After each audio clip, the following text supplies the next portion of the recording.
Mr Speaker, can I associate myself with the Prime Minister's remarks about the dreadful stabbing of 2 children in Brent and about the horrifying shootings in British Columbia?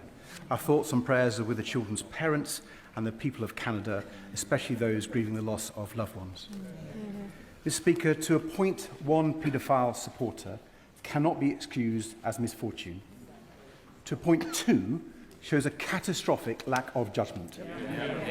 The Right Honourable Gentleman once told this House that when a Prime Minister refuses to take responsibility, and I quote, "It only serves to convince people that things cannot get better, that governments cannot improve people's lives, and that progress is not possible because politics does not work."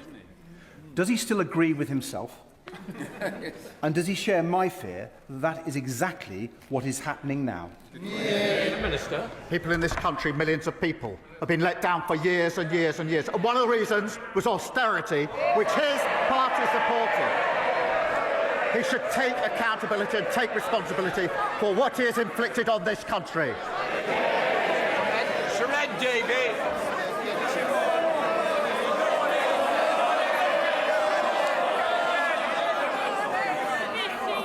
Mr Speaker, I think I touched a raw nerve. But I think the whole House will agree that the Mandelson scandal has shown yet again why we need a duty of candour for anyone and everyone in public office. Mr Speaker, there should be no more delays in putting the Hillsborough Law on the statute books. After the long fight by the bereaved families and so many others, like the Mayor of Greater Manchester. The Prime Minister once said it would be one of the first things he did in number 10. Will he finally do it now, even if it's the last thing he does? Prime Minister. The panel report in the Hillsborough case was when I started working on the Hillsborough case. That was in 2012, when his party were in power. And they could have passed this law a long time ago and saved a lot of grief. I'm proud that this Labour government is bringing in a Hillsborough Law, something I've committed to for a very, very long time. Richard Quidley. Thank you, Mr Speaker. As the Prime Minister will have heard me say, the Isle of Wight is a fantastic place to live, work and learn, despite the Leader of the Opposition trying to give us to China. He will also be aware of some of the challenges we have in cross-zonal transport, reliability, frequency and price. The emissions trading scheme, which ironically only applies to hybrid vessels, may increase fares further. Despite exemptions granted for Scotland and Northern Ireland, the lack of grid capacity fully decarbonise, I am deeply concerned about the impact on our island community.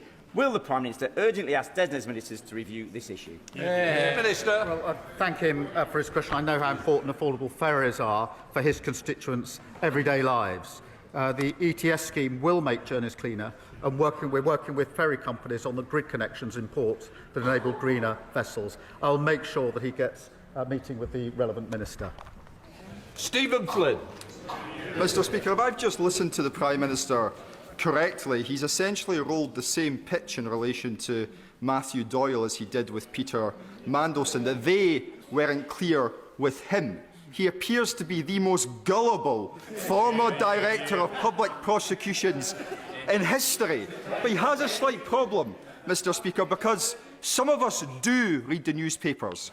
And towards the end of last year, indeed on the 30th of December, having written to the House of Lords Appointments Commission, I received a response from the Chair, who advised me that as part of their vetting, they provide confidential advice to the Prime Minister on the propriety of a potential nominee. Will he release that advice? Prime Minister. Mr Speaker, I've made my position for clear. He knows how the system works. But, Mr Speaker, he says he reads the newspapers. He will have read that in 9 days their former party chief executive goes on trial for embezzling money. And if he'll have read that the Queen Elizabeth Hospital, we see one of the worst failures in Scottish public life. Vulnerable children and adults put at risk. Evidence of serious warnings to the SNP government were ignored. He should have been looking at those, not looking at the newspapers. The First Minister should act, because families deserve accountability. Can I just remind the Prime Minister we don't discuss live cases because it's